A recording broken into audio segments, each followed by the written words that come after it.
O mineiro Nilmário Miranda viveu muitas histórias. Ele participou de diversos momentos históricos em Minas Gerais e no Brasil. Jornalista com mestrado em Ciências Políticas pela Universidade Federal de Minas Gerais, participou na década de 1960 de movimentos estudantis e ligados à Igreja Católica Teófilo Otoni, cidade onde foi criado. Durante a ditadura civil-militar no Brasil, participou da resistência como militante da organização política operária. Ele foi deputado estadual e federal e o primeiro titular do Ministério dos Direitos Humanos no país. Histórias desses momentos foram reunidas em seu livro Histórias que Vivi na História. Nilmário esteve em Caratinga, onde se encontrou com diversos convidados e figuras de destaque da sociedade no Casarão das Artes, para contar um pouco sobre as histórias e o livro. Cláudio Leitão, amigo de longa data de Nilmário, contou um pouco mais sobre como conheceu o mesmo e como se tornaram amigos em prol da democracia. Mário, logo que ele chegou do exílio, em 78, quando... 76, 77 por aí, não estou certo, mas quando ele iniciou o movimento de organização do Jornal dos Bairros na região industrial de Belo Horizonte, no Barreiro, e a gente esteve junto nesse projeto.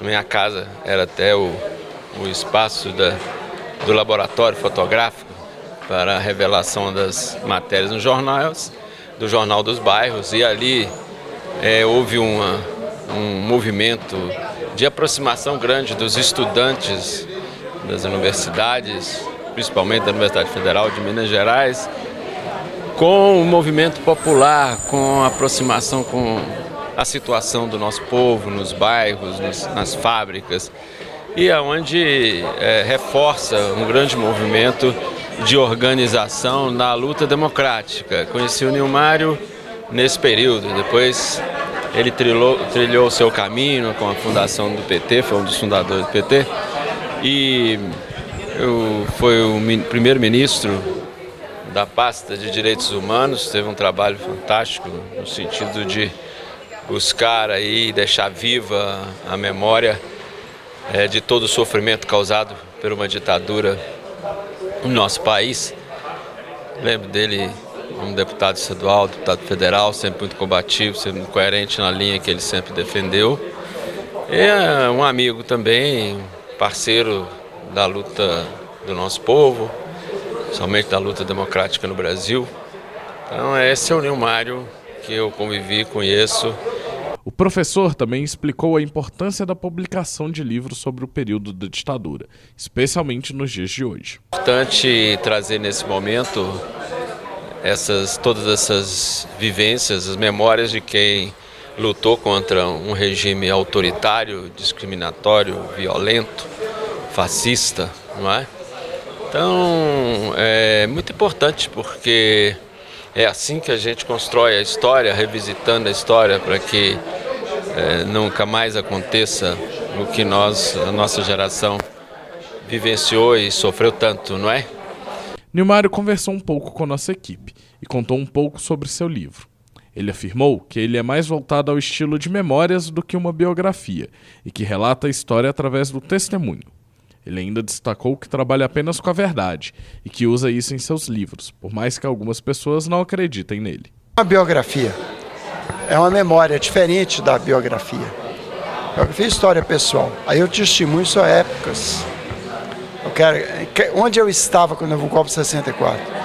Onde eu estava quando veio a resistência, a ditadura inicial, quando eu era estudante? Onde eu estava quando houve aquele período que chama terror de Estado, o pior período da história do Brasil, o governo Médici, depois do ato número 5.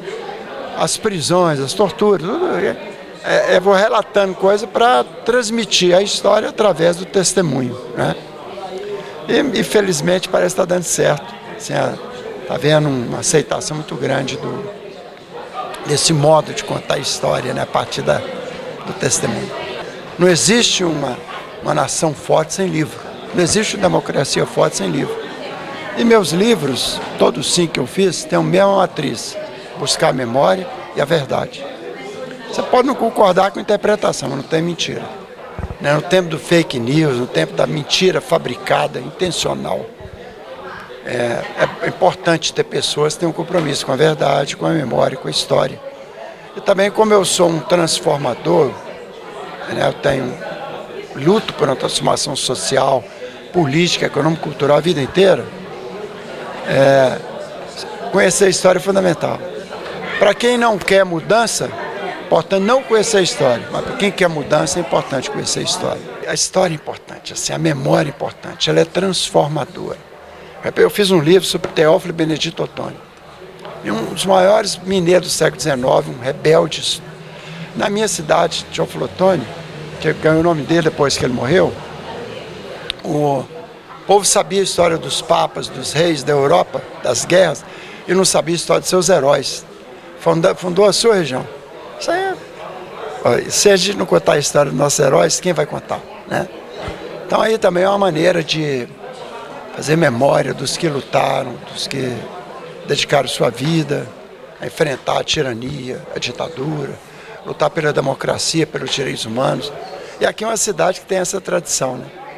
Tem grandes famílias, pessoas que se destacaram nacionalmente na luta pela democracia, contra a ditadura e pelos direitos humanos, pelos direitos sociais, etc.